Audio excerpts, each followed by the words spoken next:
separates smoking and vaping and manufacturing? Fairness or liability? All right, this one might get some comments, but it's a real issue in manufacturing shops.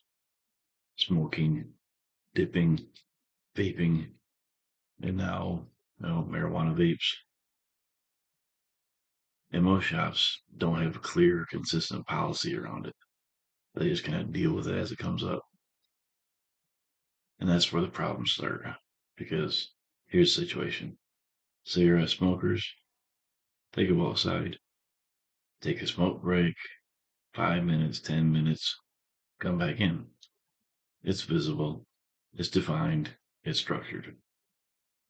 But a tobacco dipper, they put in a dip. Heck, they may last 4 hours, 6 hours. I mean, I've been crazy enough and had one in for 8 hours. Tastes like cardboard later, but still, it's the same cost as cigarettes, but it's a different usage pattern. And you've got nicotine vapes. Some shops allow them, some don't, some ignore them. And then here's where it gets complicated. Uh, the weed vapes, marijuana vapes, because now you can have something that smells like a regular vape, but it's not nicotine.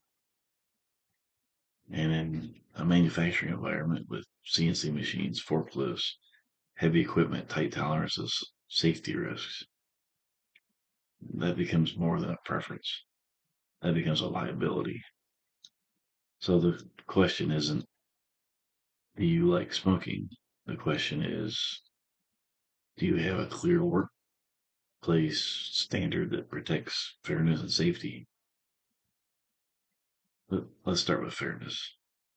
If smokers get two 10-minute breaks, but a dipper can keep nicotine in all shift, is it fair for them not to be able to dip inside the shop?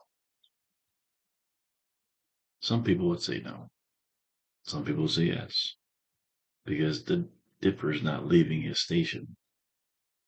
But here's the real issue. If policies aren't clear, resentment builds. Non-smokers feel like smokers get extra breaks. Smokers feel targeted if politics tighten. Vapers feel singled out. And leadership looks inconsistent. And inconsistency kills culture. Now zoom out. Manufacturing performance relies on focus, alertness, precision, safety awareness. Nicotine is one thing. Marijuana on the job, that's a different. It's not here. I'm not here to debate legalization. That's not the point. The point is impairment. If someone is high operating a CNC machine, if someone is high driving a forklift, if someone is high inspecting parts, that's a liability issue. That's a production issue. And here's the uncomfortable reality. With modern vape technology, it's harder to tell. There's less smell, less visible smoke, less obvious signs. So if your shop doesn't have a clear drug policies, testing standards, and enforcement procedures, you're exposed. Now, before this turns into a witch hunt conversation, let's ground this. Adults are adults. People have habits. People have stress. Manufacturing is a high pressure environment. The leadership's job isn't to judge lifestyle, it's to manage risk and performance. So instead of arguing over is dipping worse than smoking, are vapes annoying, should marijuana be allowed if it's legal, ask the better questions. Does your policy protect safety, protect fairness, protect productivity, protect the company legally, apply consistency? If the answer is no, you don't have a nicotine problem. You have a policy problem. Now, let's talk culture again. If enforcement is selective, you're in trouble. If one supervisor ignores vaping, but another writes people up, you're in trouble. If management pretends not to see certain employees doing it, you're in trouble. Selective enforcement destroys trust faster than the habit itself. Now, here's where I'm going to get a little direct. If you're running a manufacturing shop with tight tolerances and heavy machinery, and you haven't reviewed your smoking, vaping, and drug policy in the last few years, you're behind because the landscape has changed.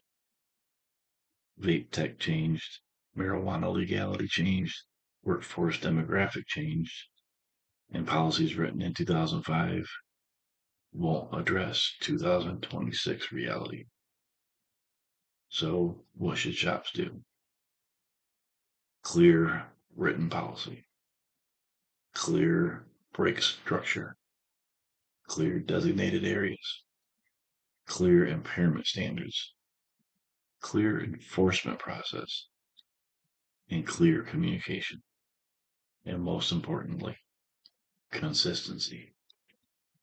Because what employees can't tolerate is strict policy.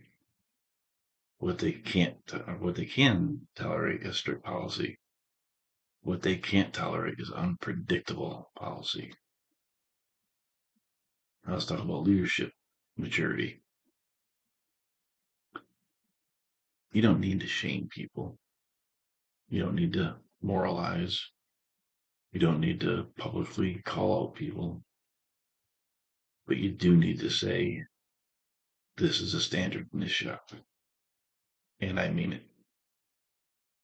Manufacturing already deals with workforce shortages, retention issues, operational pressure, internal politics. The last thing you need is avoidable safety liability. If this conversation make you think about your own shop, good. That's the point. Hit like if you want more real conversations about manufacturing, leadership, and workplace culture. Subscribe if you care about building clear performance driven operations. Share this with someone who says it's not a big deal because the wrong situation is, it absolutely is. And hey, if you're going to hit that notification bell, hit the like it's a machine shop or a machine alarm that actually matters, not the one everyone ignores, until third shift. We're not here to shame workers. We're here to strengthen shops. Clear standards, clear leadership, clear culture. Because when policies are clear, performance gets clear too. I'll see you in the next one.